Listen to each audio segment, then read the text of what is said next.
Посещение района Фарида Мухаммедшина началось с Парка Победы. В День памяти и скорби возложили цветы к памятнику неизвестному солдату. Акции памяти сегодня проходят во всех районах республики. Далее к стратегическим решениям на заседании районного совета. На повестке дня кадровый вопрос. В начале июня глава района Энгель Фаттахов подал в отставку. Сегодня районный совет освободил его от должности практически единогласно, при одном голосе против.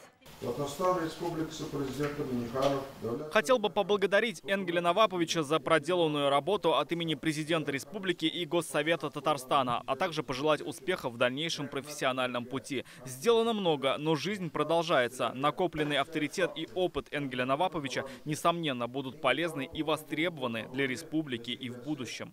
Как отметили, практически весь профессиональный путь Энгеля Фаттахова был связан с районом. Сейчас Актаныш занимает 12-е место в рейтинге социально-экономического развития. В период его работы был реализован целый ряд проектов. Это и благоустройство общественных пространств, строительство и капремонт жилья, дорог и дворов. Больших достижений Актаныш добился в сельском хозяйстве. Энгель Фаттахов пожелал продолжить свою трудовую деятельность в районе.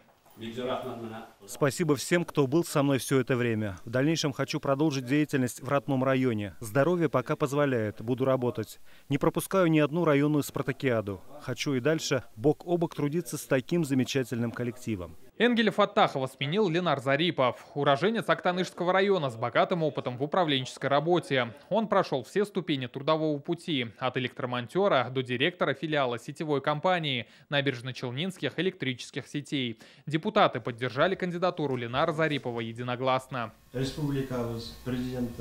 Выражаю признательность президенту республики за оказанное доверие. Спасибо депутатскому корпусу. Надеюсь, работая рука об руку, сможем сохранить лидерство района, достигнутое по многим показателям.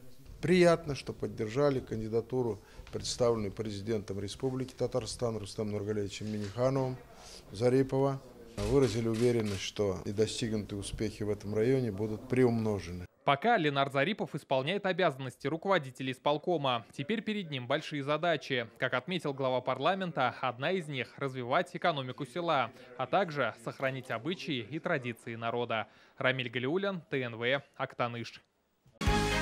Закажи рекламу на ТНВ. Телефон в Казани 5 705 100.